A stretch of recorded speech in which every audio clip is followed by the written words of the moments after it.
নমস্কার। আশা করি সবাই খুব ভালো আছেন। আমরা সবাই খুব ভালো আছি, আমার শিপুও খুব ভালো আছে। আজকে আমি আপনাদের ইলিশের একটা নতুন রেসিপি দেখাবো। সেটা সবার ভালো নাও লাগতে পারে। যেমন আমরা চিংড়ি মাছের মালাইকারি খাই, এরকম ইলিশ মালাই করে দেখাবো। আর এই ইলিশ মালাই করতে গেলে কি কি লাগবে আসুন সবাইকে দেখাই। সবার প্রথমে যেটা লাগবে সেটা হচ্ছে ইলিশ মাছ। আমি বড় সাইজের মানে 1 কিলো 100 ওজনের ইলিশ মাছ, সেটা আমি কেটে রাউন্ড পিস করে নিয়েছি 3 পিস। মশলা লাগবে, যেহেতু মালাই ইলিশ করব তার জন্য লাগবে আমার নারিকেলের দুধ। আমি নারিকেলের দুধ, একটা নারিকেল পেস্ট করে গাঢ় দুধ নিয়েছি, যতটুকু হয়েছে ততটুকু নিয়েছি।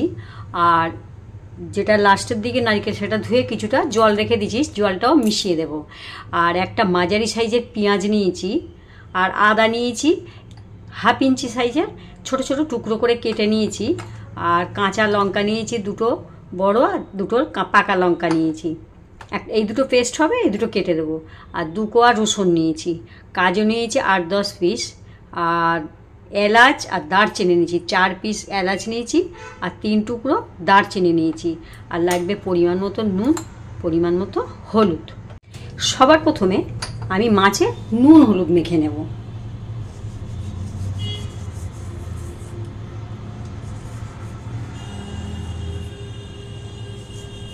নুন হলুদটা আগে মেখে ঢাকা দিয়ে রেখে দেব। এবার আমি গ্যাসে একটা কড়াই বসিয়ে দিয়েছি, দিয়ে এতে আমি তেল দেব 2 পলা।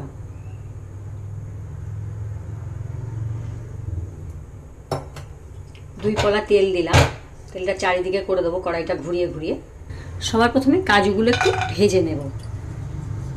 যারা সাদা তেল খান তারা সাদা তেলেও করতে পারেন। আমরা একটু সাদা তেল কম খাই, আমরা সর্ষের তেলটাই বেশি খাই।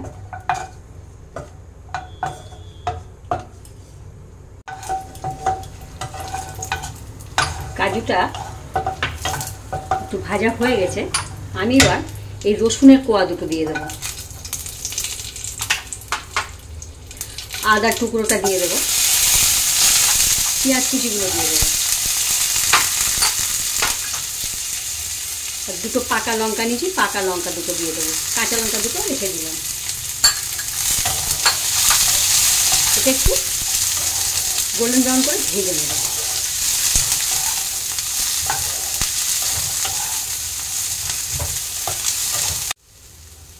পেঁয়াজ, আদা, রসুন, পাকা লঙ্কা আর কাজুটা আমি একটু ভেজে নিয়েছি গোল্ডেন ব্রাউন করে। আমি এবার এটা মিক্সিতে উঠিয়ে নেব।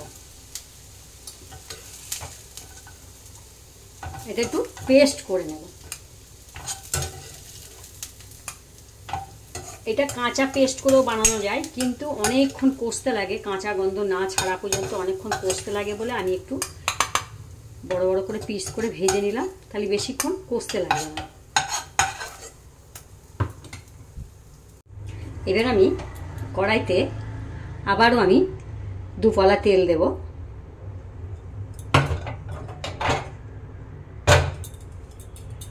গোটা গরম মশলাটা ফোড়নে দিয়ে দেবো। এটা গরম মশলা নয়, এলাচ আর দারচিনি।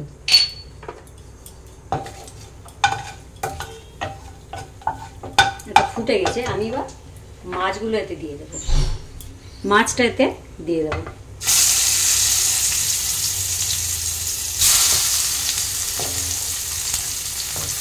মাছটা একটু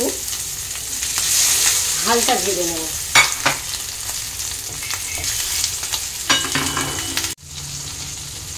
মাছগুলো আমি হালকা করে এপিট ওপিট করে ভেজে নিয়েছি, একদম হালকা করে ভেজেছি।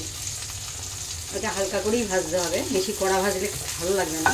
যেহেতু মালাইকারি কাঁচাও দেওয়া যায়, কিন্তু ডিম ভরা বলে আমি আর কাঁচা দিলাম না। কাঁচা দিলে আমি একদিন বানিয়েছিলাম, কাঁচা দিয়েছিলাম বলে একটু ভেঙে গেছিলো, এই জন্য হালকা করে একটু ভেজে নিলাম। আর কিন্তু আমি তেল দেব না, এই যে তেল আছে আর এই এলাচ আর দারচিনি আছে, এতে আমি সমস্ত মশলাটা পেস্ট করে নিয়েছি, মশলাটাকে দিয়ে দেবো।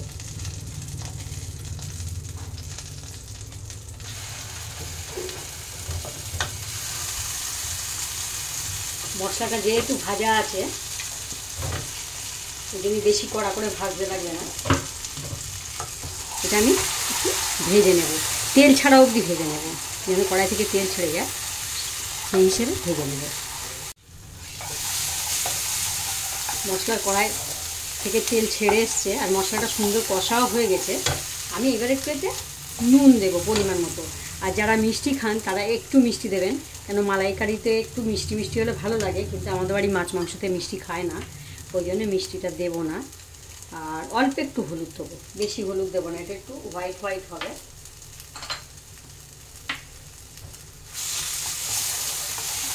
নুন হলুদ দিয়ে আরেকটু নাড়াচাড়া দিয়ে নেব।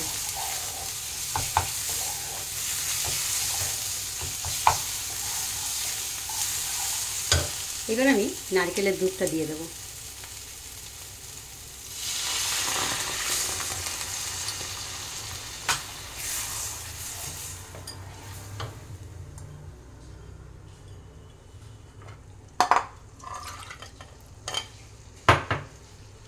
বাটিটা ধুয়ে মিক্সিটা ধুয়ে জলটা দিয়ে দেবো।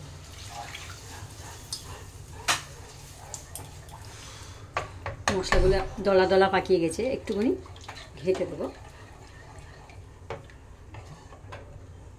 এবার আমি ঢাকা দিয়ে দেবো, ফোটার জন্য অপেক্ষা করব। আমি ঢাকা দিয়ে ঝোলটা ফুটতে দিয়েছিলাম, ঝোলটা ফুটে উঠেছে। আমি এবার মাছটা এতে দিয়ে দেবো।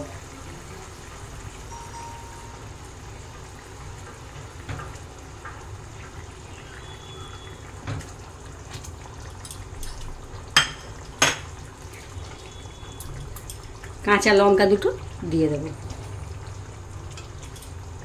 আবার 5 মিনিটের জন্য মিডিয়াম ফ্লেমে ফুটতে দেব। 5 মিনিট আমি ঢাকা দিয়ে সিদ্ধ হতে দিয়েছিলাম।